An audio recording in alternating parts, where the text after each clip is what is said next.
नमस्कार साथियों, मैं अजय सर एमजी क्लासेस के यूट्यूब प्लेटफॉर्म पर आपका एक बार फिर से स्वागत करता हूं। चलिए, आज हम देखने वाले हैं भारत भूगोल के संदर्भ में भारत का अगला राज्य जो कि है बिहार। बिहार से आज बनने वाले जितने भी एग्जाम के लेवल के क्वेश्चन आएंगे वो सारे के सारे हम इस वीडियो में देखने वाले हैं। चलिए स्टार्ट करेंगे हम आज का सेशन जो कि है बिहार।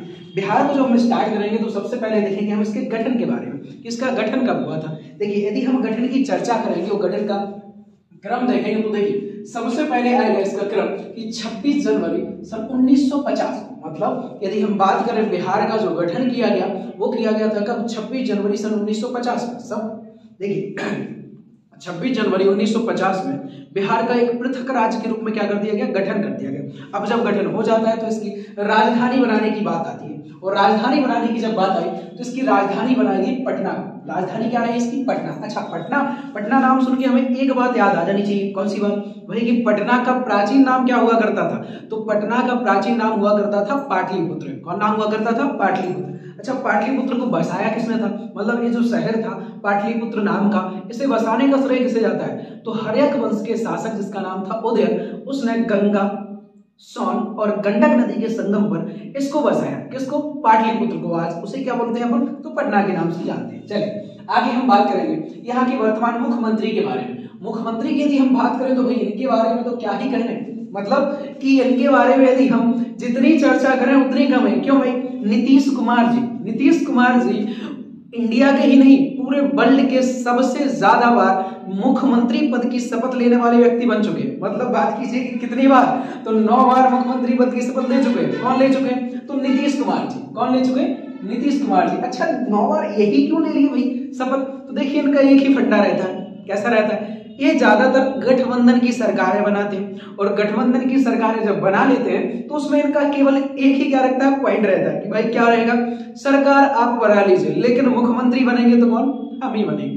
तो ऐसा करते करते अभी वर्तमान में यह 9वीं बार, कितनी बार, 9वीं बार मुख्यमंत्री पद की शपथ ले चुके हैं, और यह पूरे वर्ल्ड की सर्वाधिक मात्रा में शपथ लेने वाले क्या बन चुके हैं, व्यक्ति बन चुके हैं। कितनी बार, तो 9वीं बार क्या ले चुके हैं, शपथ ले चुके हैं। चलिए हम बिहार के राज्यपाल की बात करेंगे तो यहाँ के राज्यपाल कौन है भाई, तो राजेंद्र विश्वनाथ आर्लेकर। इनका पूरा नाम है राजेंद्र विश्वनाथ आर्लेकर। यहाँ की क्या है, प्रेजेंट में अभी क्या बनाए गए हैं, तो आपके राज्यपाल बनाए गए हैं। चलिए आगे हम बात करेंगे यहाँ के जिलों के बारे में। जिलों की संख्या यहाँ पर है कितनी, तो 38 जिले। कितने हैं, कुल मिलाकर बिहार में आज प्रेजेंट में वर्तमान में 38 जिले। कितने जिले हैं, तो 38 जिले। चलिए आगे हम देखेंगे यहाँ की विधानसभा सीटों की। भाई जिले कितने हैं, तो 38 जिले। तो यहाँ पर विधानसभा सीटें कितनी हैं, तो यहाँ पर विधानसभा सीटें आपकी 243। कितनी है, 243 यहाँ पर विधानसभा सीटें अभी प्रेजेंट में। चलिए और आगे हम बात करेंगे यहाँ के जनघनत्व की। भैया वेरी वेरी मोस्ट इंपोर्टेंट आपका पॉइंट जो है आपका जनघनत्व। क्यों भाई, क्योंकि भारत में सर्वाधिक मात्रा में या सर्वाधिक जनघनत्व अगर किसी राज्य का है तो वो जाता है बिहार का। किसका जाता है, बिहार का। कितना है भाई, तो 1106 व्यक्ति प्रति वर्ग किलोमीटर, मतलब 1 वर्ग किलोमीटर के एरिया में 1106 व्यक्ति निवास करते हैं। इतना जनघनत्व तो किसी भी राज्य का नहीं है जितना कहाँ का है, बिहार का। तो एक क्वेश्चन अपने आप में ये भी महत्वपूर्ण हो जाता है कि बताइए भारत का सबसे ज्यादा जनघनत्व वाला राज्य कौन सा है, तो वो कौन सा जाएगा, आपका बिहार चला जाएगा। चलिए आगे हम बात करेंगे यहाँ के लिंगानुपात के बारे में। लिंगानुपात यहाँ का 918 है प्रति 1000 मेल पर, यानी कि हम बात करेंगे 918 महिलाएं कितने पर, 1000 पुरुषों पर। साक्षरता दर की बात करें तो भाई ये भी आपका एक सबसे मोस्ट पॉइंट हो जाता है। यहाँ से निकलने वाले आपके ज्यादा से ज्यादा मात्रा में मोस्ट पॉइंट निकलने वाले, कैसे निकलने वाले, जो आपके भारत में सबसे प्रथम और सबसे निम्न लेवल के पॉइंट निकलेंगे। कैसे, देखिए यहाँ पर हमने देखा सर्वाधिक जनघनत्व भारत में सबसे ज्यादा राज्यों में। अब हम बात करेंगे हम बात करेंगे साक्षरता दर की, तो भारत में सबसे कम साक्षरता दर वाला राज्य कौन सा है, तो वो भी कौन सा चला जाएगा, बिहार। देखिए बिहार का एक अलग ही चलता है। कैसा चलता है, वो एक कहावत सुनी होगी आप लोगों ने कि 1 बिहारी 100 व्यापारी। माफ कीजिए, देखिए मतलब 1 बिहारी 100 व्यापारी, मतलब कि बिहारियों को अगर कुछ करना होगा तो एकदम से पूरा दिल लगा के करेंगे और वो काम फतेह करके आएंगे, और अगर ज्यादातर नहीं मन लग रहा उनका तो ज्यादातर क्या करेंगे, उसको छोड़ देंगे। और यही कारण निकलता है बिहार से निकलने वाले, आपने देखे होंगे ज्यादातर आईएएस आईपीएस कहाँ से निकलते हैं, बिहार से निकलते हैं, और ज्यादातर लेबर कहाँ से निकलती है, वो भी बिहार से निकलती है। तो दोनों कंडीशन में आपका क्या है, बिहार सबसे ऊपर आता है। एक और चीज इसमें आपकी इंपोर्टेंट हो जाती है, वो ये है कि आज भी हम देखें पूरे भारत में जो सबसे गरीब देशों में, सॉरी माफ कीजिए, सबसे गरीब राज्यों की श्रेणी में जो आता है वो भी कौन सा आता है? बिहार आता है। बिहार देखिए आज भी लेबर सप्लाई कर रहा है, लेबरों को देता है। अब ये मत बोलना कि भाई यहाँ पर पढ़े लिखे भी पाए जाते तो लेबर कैसे दे रहा है। यहाँ पर ज्यादातर मजदूर हैं आपके, टेक्नोलॉजी कम है, यहाँ पर उद्योग कम है, उद्योग धंधे कम है। इन्हीं के कारण कुछ रहते हैं राजनेता जिनके कारण बस यहाँ पर इंडस्ट्री नहीं आ पा रही है और उद्योग धंधे नहीं लग पा रहे, फैक्ट्रियां नहीं आ पा रही, जिससे कि लेबर यहाँ पर बहुत ज्यादा मात्रा में, और आए गए दिन आपकी कोसी नदी में बाढ़ आती रहती है, जिस कारण किसानों की फसलें भी नष्ट हो जाती है। तो यहाँ पर क्या बहुत बुरी दशा है, लगभग कहते हैं कि ऐसा कि प्रति व्यक्ति आय बहुत कम है और सबसे कम यानी कि बोल सकते गरीब देशों, गरीब राज्यों की श्रेणी में भी आता है बिहार। चलिए आगे देख लेते। तो कौन सा पॉइंट अपन देख रहे थे? साक्षरता दर। साक्षरता दर की बात करें तो वही 63 पॉइंट आती है, सॉरी माफ कीजिए 63% आती है। 63% इतनी कम साक्षरता किसी भी राज्य की नहीं है। किसकी? बिहार की। देखो 2 पॉइंट, सर्वाधिक जनघनत्व और सबसे कम साक्षरता दर किसकी मिलेगी? हमें बिहार की देखने को मिल जाएगी। हम बात करेंगे उच्च न्यायालय की, यहाँ की उच्च न्यायालय की हम बात करेंगे तो यहाँ का पटना क्या है भाई? पटना उच्च न्यायालय यहाँ पर स्थापित किया गया है। चलिए अब हम बात करेंगे यहाँ के कुछ प्रतीक चिन्हों के बारे में। प्रतीक चिन्हों में यदि हम बात करें मतलब कि राजकीय प्रतीक चिन्हों में, तो मैं आपको पहले भी बता चुका हूं कि प्रत्येक राज्य का कुछ प्रतीक चिन्ह होते हैं जो उसके हिसाब से या उस राज्य में पाए जाने वाले जीव जंतुओं या फिर वस्तुओं के आधार पर बना दिए जाते हैं। यहाँ पर हम देखेंगे सबसे पहले पशु के बारे में। यहाँ का राजकीय पशु क्या है? तो भाई देखेंगे हम कौन सा? बैल, या इसी को सांड भी कहते हैं। भाई सांड भी कहीं आपको देखने को मिल जाएगा। तो बिहार का राजकीय पशु बैल है। पक्षी की बात करेंगे तो गौरैया। हाँ भैया वही गौरैया, जब हम पिछली कक्षा में पढ़ के आए, मेरे मटमैले अंगना में फुदक रही है गौरैया, आजकल विलुप्त हो गई है, आजकल हमें दिखाई नहीं देती। क्यों नहीं दिखाई देती? क्योंकि गौरैया जो पक्षी है इसका जो घर बनाया जाता है या घोंसला जो बनाती है कच्चे मकानों में बनाती है। कहाँ बनाती है? कच्चे मकानों में घर बनाने का काम करती है। और आजकल की हम बात करें तो हमारे गांव तक में भी अब कच्चे मकान नहीं रहे, जिस कारण से इन्हें घोंसले बनाने में क्या हो रही थी? दिक्कत हो रही थी। दूसरा सबसे बड़ा जो रीजन है वो है हमारा क्या? तो नेटवर्क का, जो हमारा 4G 5G नेटवर्क आ गया, मोबाइल नेटवर्क, इनके कारण बस भी इनका क्या हो रही है? मृत्यु होती जा रही है। इनके अंडों में परिपक्वता कम आती है और अविकसित रहते हैं, जिस कारण बस भी क्या हो रही है? इनकी जो प्रजातियां हैं, जो इनकी संख्या है उनमें भी क्या हो रही है? कमी आती जा रही है। तो यहाँ का राजकीय पक्षी क्या बनाया गया भाई? गौरैया है। हम बात करेंगे राजकीय पुष्प के बारे में तो गेंदा का फूल। क्या है? गेंदा का फूल। हाँ भैया एक जगह का और गेंदा का फूल देख के आए। कहाँ का देख के आए? तो छत्तीसगढ़ का देख के आए, ससुराल गेंदा फूल है ना। ये भी यहाँ का कहा? बिहार का भी राजकीय जो फूल या पुष्प जो बनाया गया है या नियुक्त किया गया है वो कौन सा है आपका? तो गेंदा का फूल। वृक्ष की बात करें तो भाई पीपल का वृक्ष। पीपल का वृक्ष यहाँ पर बहुत ही ज्यादा मान्यता वाला है।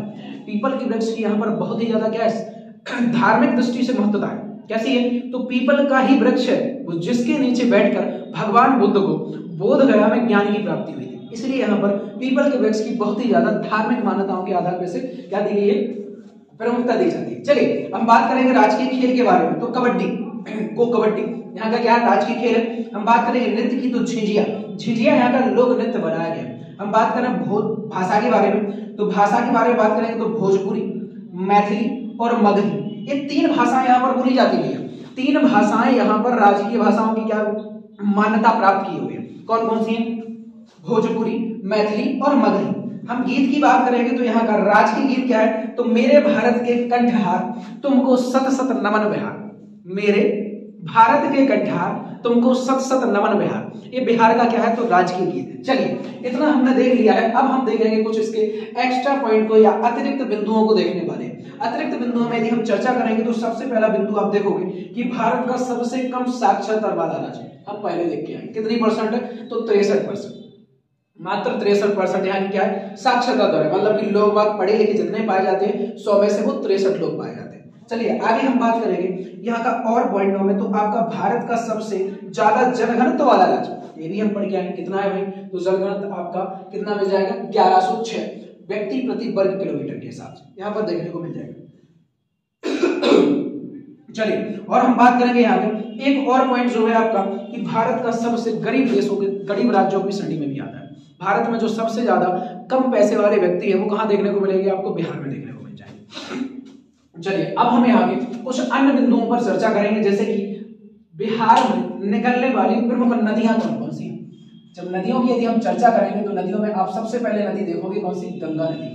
गंगा नदी बिहार के बिल्कुल बीचों बीच से निकलती है। यहाँ उत्तर प्रदेश से होती हुई बिहार से निकलती हुई कहाँ जाती है, तो बिहार के बीचों बीच से निकलकर आपकी कहाँ पर चली जाती है, तो पश्चिम बंगाल में चली जाती है। पश्चिम बंगाल से होते हुए कहाँ जाती है, तो बांग्लादेश में, और बांग्लादेश से कहाँ मिल जाती है, बंगाल की खाड़ी में मिल जाती है। मतलब बंगाल की खाड़ी में गिरने से पहले लेकिन यह वर्ल्ड के सबसे बड़े डेल्टा का भी निर्माण करती है, जिसका नाम है सुंदरवन डेल्टा।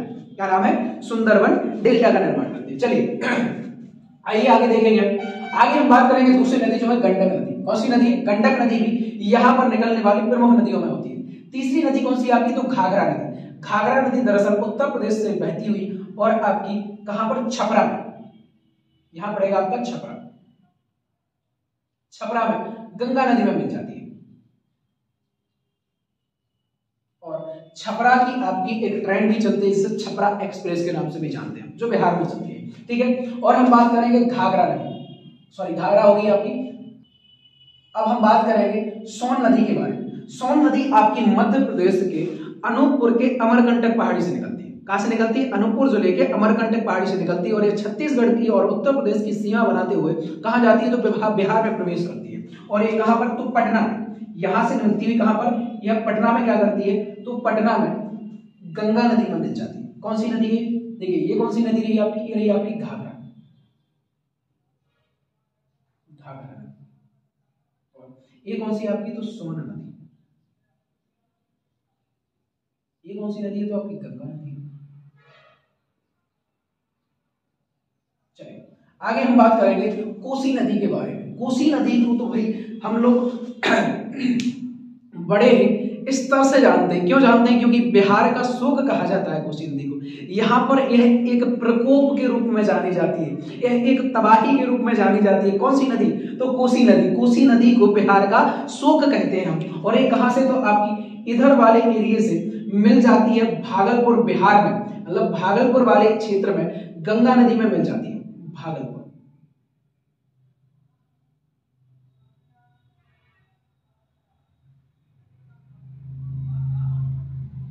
भागलपुर में कहा मिल जाती है, तो ये गंगा नदी में मिल जाती है। कौन सी नदी है, कोसी नदी, जिसे बिहार का शोक कहा जाता है। चलिए आगे देखेंगे हम। नदियां हम देख चुके हैं, कौन सी हमारी, गंगा नदी, गंडक नदी, घाघरा नदी, सोन नदी और कोसी नदी। ये प्रमुख 5 नदियां बिहार में प्रवाहित होने वाली प्रमुख नदियों की श्रेणी में आती है। चलिए अब हम बात करेंगे बिहार में बनाए गए प्रमुख बांधों के बारे में, कि यहाँ पर बने प्रमुख बांध कौन कौन से हैं। और बांधों की यदि हम चर्चा करेंगे तो जलकुंड बांध, दूसरा आता है गयाजी बांध, तीसरा आता है कोशी बांध और बटुआ बांध। बटुआ बांध यहाँ पर भैया मोस्ट हो जाता है, इसको जरा याद रखना।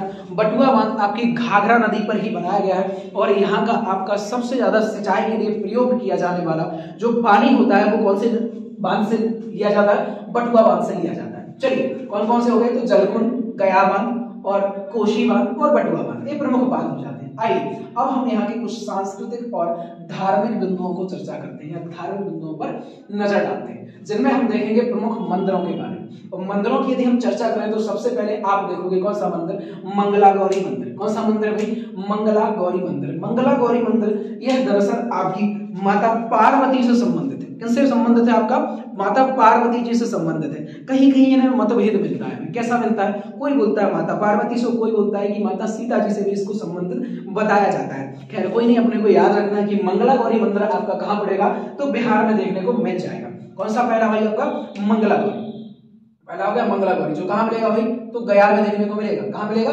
गया जिले में आपको देखने को मिल जाएगा मंगला गौरी मंदिर, गया जिले। चलिए आगे देखेंगे, दूसरा है आपका कौन सा, तो जानकी मंदिर। ये भाई सीतागढ़ी में पड़ता है। कहां पड़ता है, सीतागढ़ी बिहार। कहां पर, तो आपका यह आपका लगा हुआ है ऊपर नेपाल और नीचे कौन सा आपका बिहार, दोनों की बॉर्डर पर पड़ता है कौन सा, सीतागढ़ी। और वहां पर आपको देखने को मिलेगा कौन सा मंदिर, जानकी मंदिर। और वहीं ऊपर थोड़ी पड़ेगा आपका जनकपुरी, जहां की माता सीता हुआ करती थी। ठीक है, चलिए आगे देखेंगे। महावीर हनुमान मंदिर, ये आपको पटना में देखने को मिल जाएगा। विष्णु पद मंदिर, ये आपको गया जिले में मिल जाएगा। आपका महाबोधि गया, कहां मिलेगा आपका, महाबोधि मंदिर गया में, यह बौद्ध धर्म से संबंधित है।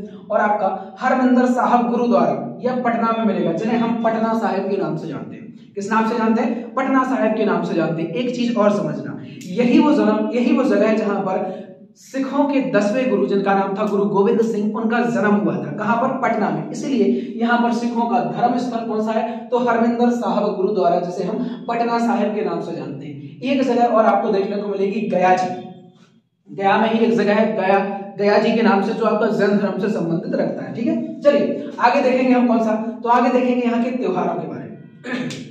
देखिए हम मंदिर देख के आए, मंगला गौरी मंदिर, जानकी मंदिर, महावीर हनुमान मंदिर, विष्णुपद मंदिर, महाबोधि मंदिर और हरमिंदर साहब गुरुद्वारा, यह आपका पटना में। चलिए अब हम देखेंगे यहाँ पर मनाए जाने वाले प्रमुख त्योहार कौन कौन से। भाई त्योहारों की यदि हम चर्चा करें तो सबसे मोस्ट जो हो जाता है वो हो जाता है आपका कौन सा, तो वो हो जाता है आपका छठ पूजा। छठ पूजा आपका भारत में ही नहीं बल्कि विश्व में भी विख्यात है दोस्त, विश्व में भी आपकी जानी जाती है क्या, छठ पूजा। छठ पूजा 3 दिन चलने वाला एक क्या है आपका, तो त्योहार होता है। 3 दिन चलने वाला पानी में मनाया जाने वाला या पानी से संबंधित त्योहार होता है जो सूर्य देवता से संबंधित है।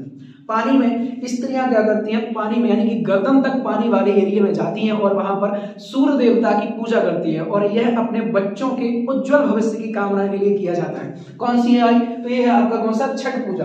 देखिए बिहार में छठ पूजा का महत्व दिवाली से भी ज्यादा माना जाता है। दिवाली के 8 रोज बाद आती है, क्या आती है, छठ पूजा। तो पहला जो आप देखिए एक चीज को समझना, बिहार का राजकीय त्योहार भी कौन सा है, छठ पूजा है। चलिए और हम बात करेंगे दूसरे त्योहार की, जो है बिहुला। बिहुला त्योहार भी यहाँ पर मनाया जाता है। रामनवमी त्योहार भी यहाँ का प्रमुख त्योहारों में आता है। दिवाली भी यहाँ पर प्रमुख, होली और नाग पंचमी। देखिए यहाँ पर मनाए जाने वाले प्रमुख त्योहारों में जो सबसे मोस्ट हो जाता है वो हम चर्चा कर चुके हैं, कौन सा, छठ पूजा।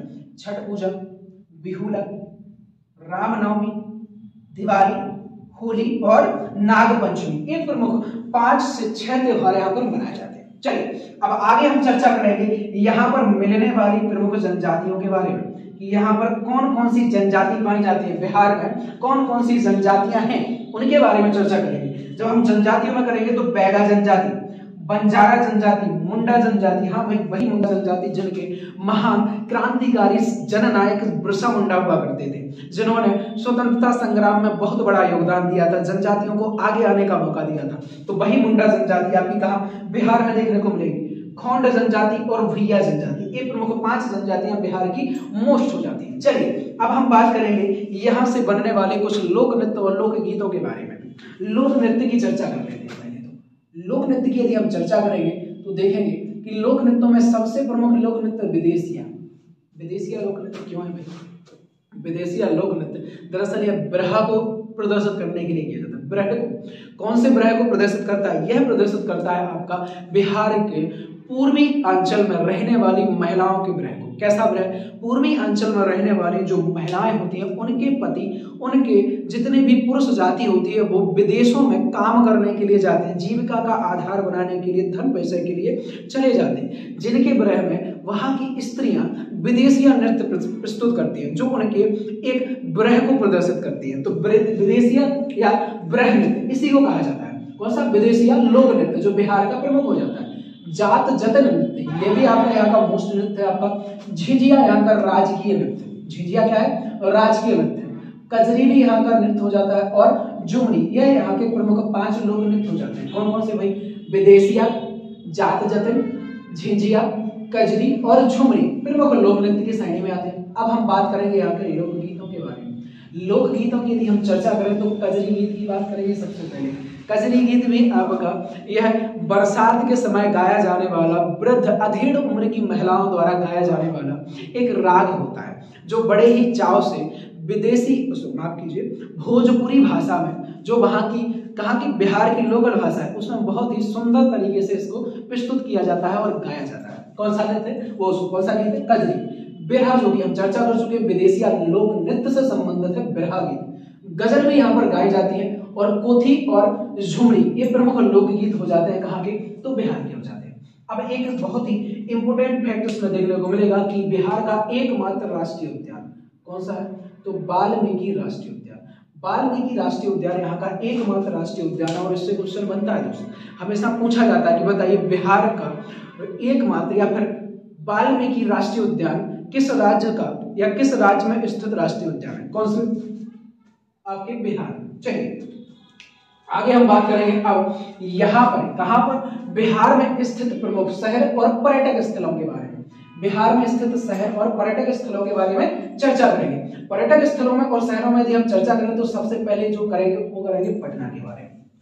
पटना के बारे में क्यों करेंगे भाई? तो इसलिए करेंगे क्योंकि पटना आपका बिहार की कैपिटल है, राजधानी भी, साथ में पटना प्राचीन काल से भी बहुत ज्यादा महत्वपूर्ण हो गया था आपका। कैसे हो गया था? चलो एक छोटी सी कहानी सुनाता हूँ आपको। देखिए क्या हुआ था, प्राचीन काल में, वैदिक काल की बात करते हैं, वैदिक काल में जब धीरे धीरे आर्य, क्योंकि वैदिक सभ्यता किनकी थी? आर्यों की थी। आर्य जब भारत आए तो वो कबीलों में भारत आए, कबीलों मतलब समूहों में भारत आए। धीरे धीरे उनमें साम्राज्य विस्तार की नीति बढ़ी, साम्राज्य विस्तार की क्या पनपी? उनमें भावना पनपी, और कबीलों को, कई कबीलों को वो जीतते गए और एक करते गए। धीरे धीरे कई सारे कबीले मिल मिलकर क्या बन गए? जन बन गए। क्या बन गए? जन। जन मिलकर क्या बन गए? जनपद बन गए। और कई सारे छोटे छोटे जनपद मिलकर एक बड़े महाजनपद का निर्माण करते थे। और उस समय की यदि हम बात करें 600 एडी तक की बात करें हम, तो उस समय भारत में कुल मिलाकर 16 महाजनपद हुआ करते थे, जो बहुत विशाल हुआ करते थे। और उन 16 महाजनपदों में जो सबसे शक्तिशाली महाजनपद की श्रेणी में आता था, वो आता था कौन सा? मगध। कौन सा आता था? मगध। मगध महाजनपद पूरे 16 महाजनपदों में सबसे शक्तिशाली था। और मगध महाजनपद की राजधानी हुआ करती थी पटना या पाटलिपुत्र। क्या हुआ करती थी? प्राचीन नाम पाटलिपुत्र। और वहीं पर राजधानी क्या हुआ करती थी? पाटलिपुत्र, जो आज हम पटना के नाम से जानते हैं। चलिए, तो मगध की राजधानी भी कौन हुआ करता था? पटना हुआ करता था या पाटलिपुत्र। चलिए आगे देखिए इसका प्राचीन नाम पाटलिपुत्र था। और यह गंगा नदी के किनारे में बसा हुआ है। देखो ये निकली हुई है गंगा, और यहीं बसा हुआ है पटना। गंगा, और देखो दरअसल कहते हैं कि जब पटना शहर को या पाटलिपुत्र को बसाया गया था तो 3 नदियों के संगम पर, गंगा, सोन और गंडक, ये 3 नदियां हुआ करती थी। इन तीनों के क्या बसाया गया था? उसके संगम पर बसाया गया था। इसलिए बहुत ज्यादा सुरक्षित भी माना जाता था, इसलिए तो शक्तिशाली था। चलिए आगे देखते हैं।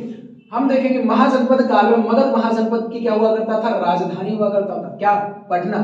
गंगा डॉल्फिन रिसर्च सेंटर, ये बढ़िया मोस्ट हो जाता है आपका, वेरी वेरी मोस्ट। क्या चीज है आपका? तो गंगा डॉल्फिन रिसर्च सेंटर आपका कहाँ देखने को मिलेगा? पटना में मिल जाएगा। और हमें पता होना चाहिए कि भारत का भारत का राष्ट्रीय जलीय जीव क्या है? गंगा डॉल्फिन। और उसका जो रिसर्च सेंटर बनाया गया है, पुनर्निवास केंद्र बनाया गया, वो कहाँ बनाया गया? पटना में बनाया गया। एक चीज और है भाई, तख्ते ताउस, तख्त श्री पटना साहिब गुरुद्वारा भी आपको कहाँ देखने को मिल जाएगा? पटना में, जहां पर सिखों के 10वें गुरु गोविंद सिंह का क्या हुआ था? जन्म हुआ था। ठीक है, चलिए आगे देखते हैं। हम बात करेंगे दूसरे स्थान या दूसरे जगह राजगीर के बारे में। राजगीर में आप देखोगे तो बिहार की पुलिस अकादमी, यानी बिहार पुलिस अकादमी आपको यहां पर देखने को मिल जाएगी। क्या मिल जाएगी? बिहार पुलिस अकादमी। और दूसरा क्या है? यहां पर आपका बौद्ध धर्म से संबंधित एक स्तूप का निर्माण किया गया है, जो भारत में बहुत ही ज्यादा बौद्ध धर्म से संबंधित माना जाता है, या बहुत ही ज्यादा पॉपुलर है, या बहुत ही ज्यादा प्रचलित है, जिसका नाम है विश्व शांति स्तूप। क्या है? विश्व शांति स्तूप। आपको कहां देखने को मिलेगा? ये भी आपको राजगीर में। इससे क्वेश्चन बनते रहते हैं, पूछे जाते हैं कि बताइए बौद्ध धर्म से संबंधित विश्व शांति स्तूप भारत के किस राज्य में स्थित है, या फिर किस जगह पर स्थित है? राज्य की बात करें तो बिहार में, और जगह की बात करते तो कहां पर मिलेगा आपको देखने के लिए? राजगीर में, बिहार में। चलिए आगे हम बात करेंगे गया के बारे में। गया यहाँ का देखिए, अच्छा इनको पहले देख लेते हैं। पटना अपन में देख ले, राजगीर कहां पड़ेगा? तो राजगीर आपको देखने को मिलेगा यहाँ पर,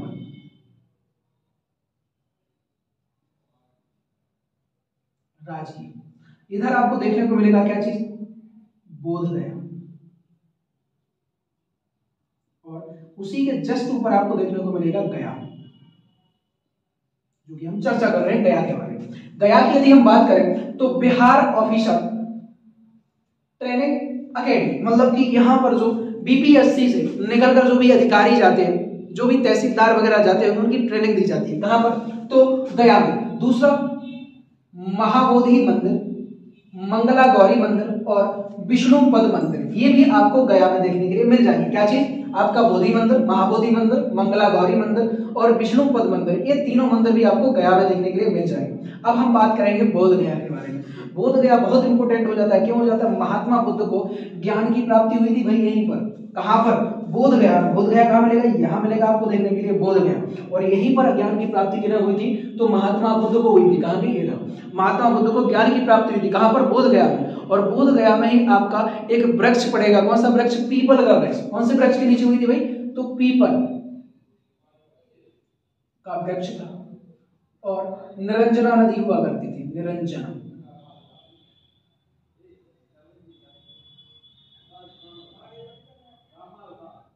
निरंजना नदी के किनारे। पीपल वृक्ष के नीचे और निरंजना नदी के किनारे बोध गया नामक जगह पर महात्मा बुद्ध को क्या होती है, तो ज्ञान की प्राप्ति होती है और इसी दिन से वो क्या कहलाए थे, बुद्ध कहलाए थे। चलिए आगे देखेंगे। और तो आप देखोगे बिहार शरीफ को, अगला जो स्थान है वो कौन है, बिहार शरीफ। बिहार शरीफ में ऐसा क्या भाई, तो बिहार शरीफ में ही आपको मिलेगी विश्व की पहली यूनिवर्सिटी, यानी विश्व का पहला विश्वविद्यालय। कौन सा, नालंदा विश्वविद्यालय। उसके अवशेष आज हमें कहां देखने को मिलते हैं, तो बिहार के बिहार शरीफ में मिलते हैं। कहां मिलते हैं, बिहार के बिहार शरीफ में अपने को देखने को मिल जाएंगे। क्या मिलेंगे, नालंदा विश्वविद्यालय के अवशेष मिलते हैं। अच्छा, नालंदा विश्वविद्यालय का निर्माण किसने कराया था, तो गुप्त शासक कुमार गुप्त ने। किसने कराया था, गुप्त शासक कुमार गुप्त ने इसका निर्माण कराया था, नालंदा यूनिवर्सिटी का, नालंदा विश्वविद्यालय का, जो कहां पड़ेगी, बिहार शरीफ में। आज आगे हम बात करेंगे और अगले शहर की सासाराम की। किसकी करेंगे, सासाराम। अच्छा, सासाराम भाई बहुत मोस्ट हो जाता है, क्यों हो जाता है, यहाँ पर शेरशाह सूरी का क्या है, मकबरा है और इससे क्वेश्चन बनते रहते हैं, पूछा जाता है। बताइए, शेरशाह सूरी का मकबरा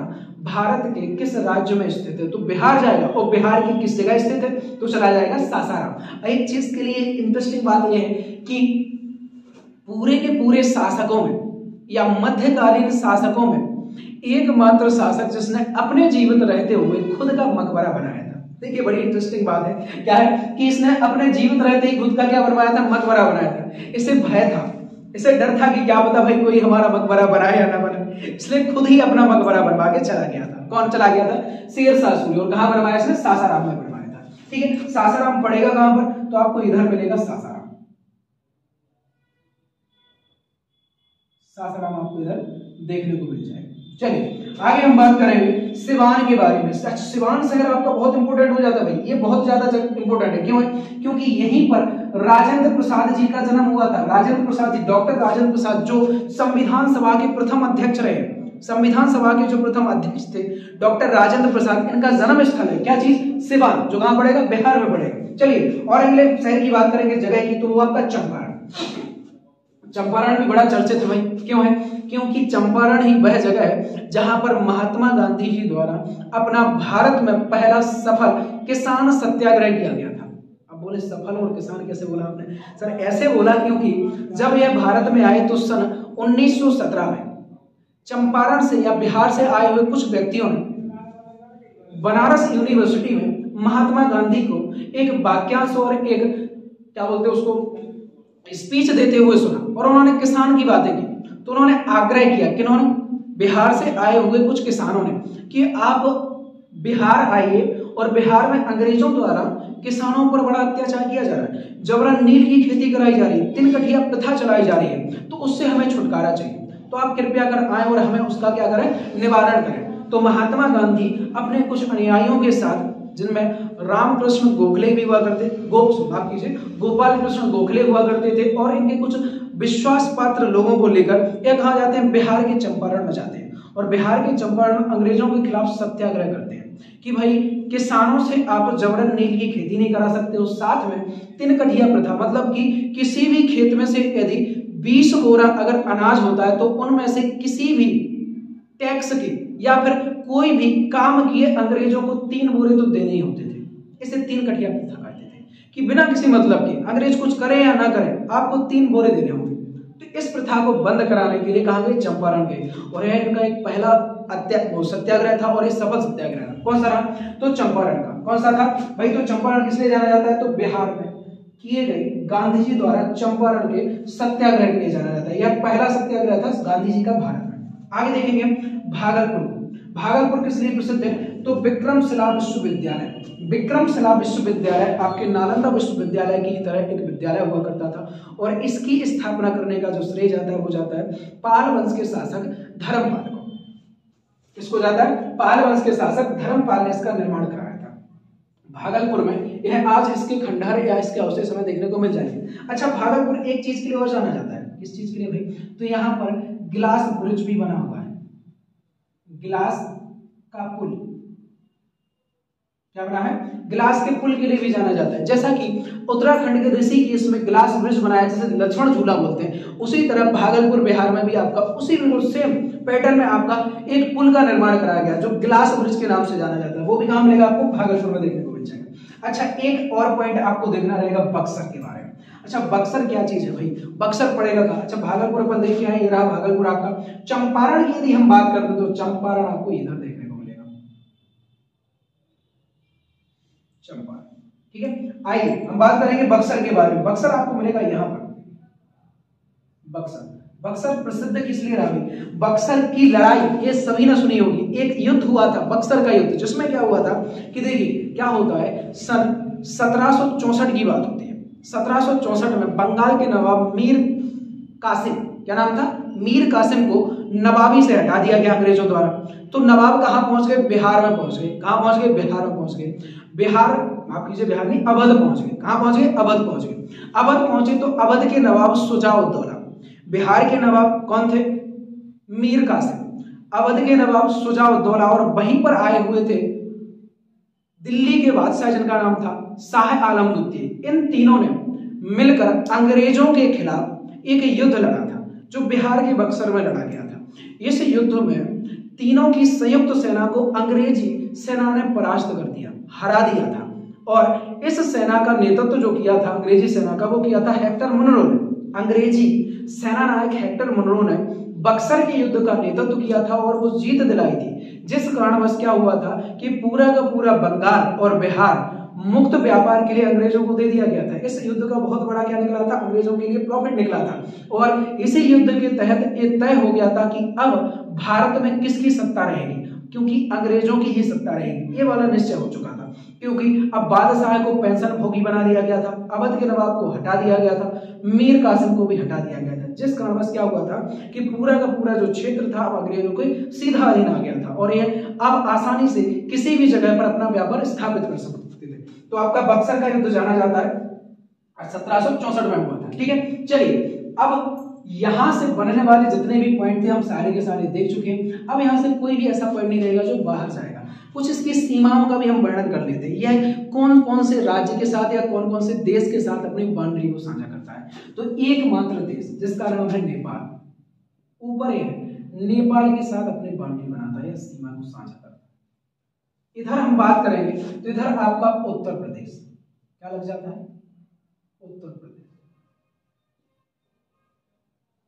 या उत्तर प्रदेश के साथ भी क्या करता है? सीमा को साझा करता है। और किस चीज के साथ करेगा? और करता है यहां पर वो झारखंड से, नीचे तरफ झारखंड, और इधर वाले एरिया में जाएंगे तो आपका करेगा किससे? तो पश्चिम बंगाल से। किससे करता है? पश्चिम बंगाल। यह इतने राज्यों और इतने देश के साथ अपनी सीमा को साझा करता है। ठीक है, चलिए अब यहाँ का एक मोस्ट पॉइंट अभी मैं छोड़ चुका हूं, बताने वाला हूं कि भाई यहाँ का राजकीय व्यंजन क्या है। तो यहाँ का राजकीय व्यंजन है लिट्टी चोखा। क्या चीज है? लिट्टी चोखा। लिट्टी चोखा यहाँ का बहुत ही चाव से खाया जाने वाला एक राजकीय व्यंजन है या स्वादिष्ट व्यंजन के रूप में जाना जाता है। ठीक है, चलिए ये रहा पूरा का पूरा बिहार, जिससे बनने वाले जितने भी मोस्ट पॉइंट थे वो सारे के सारे हम इसमें देख चुके हैं। और ये सारी की सारी पीडीएफ आपको हमारे टेलीग्राम ग्रुप पर मिल जाएगी, जिसकी लिंक मैं इस वीडियो में पिन कर दूंगा। वहां से इसकी पीडीएफ आप आसानी से प्राप्त कर सकते हो और अपने नोट्स बना सकते हो।